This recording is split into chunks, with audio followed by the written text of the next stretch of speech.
నమస్తే అన్న. ఏం పేరు? కిరణ్. కిరణ్. ఇప్పుడు ఆల్రెడీ ఎంపీ ఎలక్షన్ అయిపోయినా, ఇప్పుడు ఎమ్మెల్సీ వస్తా ఉంది. అవును. ఆల్రెడీ అభ్యర్థులు కూడా పెట్టేసిరు. అవును. ఏం చదువుకున్నారు మీరు? నేను డిగ్రీ కంప్లీట్ అన్న. డిగ్రీ అంటే మీకు ఓటకు ఉందా? ఇది పట్టభద్రులు ఉంది ఉంది ఉంది. అవును. ఎట్లా ఉందన్న? ఏమనుకుంటున్నారు? ఎమ్మెల్సీ ఎలక్షన్ ఎవరు గెలిపిద్దాం అనుకుంటారు? ఇప్పుడు ఎమ్మెల్సీ అంటే పార్టీలకు అతీతంగానే కానీ ఇప్పుడు ఎందుకంటే ఇప్పుడు ఎడ్యుకేటెడ్స్ ఉన్నారు, అందరు గ్రాడ్యుయేషన్ మనకు కావాలంటే ఇప్పుడు అనుకునేది ఏంటంటే మొన్న రాకేష్ రెడ్డి ఒక ప్రెస్ మీట్ పెట్టాడు. బీఆర్ఎస్ ఎమ్మెల్సీ కొంచెం ఆయనకు వచ్చేటి అన్ని ఏదున్నా కూడా నేను యువతకే నేను చేస్తా అని చెప్పి ఆయన ఒకటి హామీ ఇచ్చిండు. అదొకటి ఏది మనకి ఇప్పుడు ఆయనకు వచ్చే జీతభత్యాలు గాని ఎమ్మెల్సీ జీతం గాని ఇంకేదన్నా ఉంటే ఆయన యువతకు చేయడానికి సిద్ధంగా ఉన్నా అన్నాడు. ఇప్పుడు తీన్మార్మల్ ఉన్నాడు. తీన్మార్మల్ ఒకసారి బీజేపీ అన్నాడు, ఒకసారి కాంగ్రెస్ అన్నాడు, ఒకసారి న్యూట్రల్ గా ఉన్నాడు. ఆయన న్యూట్రల్ ఉంటే ఆయనకు సపోర్ట్ ఇచ్చేది ఉండే.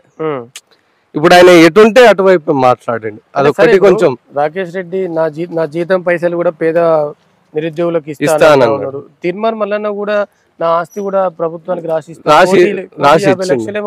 అవునవును రాసి ఇచ్చిండు. కాకపోతే ఏంటంటే కొంచెం ఎడ్యుకేటెడ్ గా రాకేష్ రెడ్డి అనే వ్యక్తి పార్టీలకు అతీతంగానే ఇది దానికి అదేం లేదు. రాకేష్ రెడ్డి కొంచెం వెల్ ఎడ్యుకేటెడ్ అంటే తీన్మార్మల్ కూడా నాలెడ్జ్ ఉన్న పర్సనే. కొంచెం రాకేష్ రెడ్డికి వచ్చేసరికి కొంచెం ఎఫర్టబుల్ ఉన్న పర్సన్ గా అనిపిస్తుంది. మొన్న ఎంపీ ఎలక్షన్ వచ్చింది. దేనికి ఈ గల్లీలో ఎవరైనా ఉందని, ఢిల్లీలో మాత్రం మోడీ ఉండాలి అంతే. ఇప్పుడు మాత్రం మరి బీఆర్ఎస్ ఇదే లోకల్ అన్న ప్లేస్. ఎందుకంటే ఎడ్యుకేటెడ్స్ అంతా కొంచెం నాలెడ్జ్, వాయిస్ ఓవర్ ఉండాలి, మాట్లాడడానికి కూడా ఉండాలి.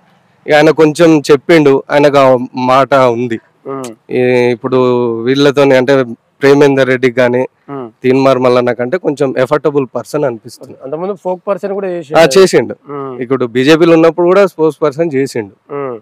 అట్లా అనుకుంటున్నాను నేనైతే. అంటే తీన్మార్మల్ కూడా ప్రజల కోసం పనిచేస్తున్న నిరుద్యోగులకు కావచ్చు, ఏ సమస్య మీద ఆయన కూడా ఫైట్ చేసిండు కదా. చేసిండన్న, అది బానే ఉంది. కానీ వన్స్ ఒకసారి అధికారంలోకి వచ్చిన తర్వాత కాంగ్రెస్ పార్టీనే మోస్తా ఉన్నాడు.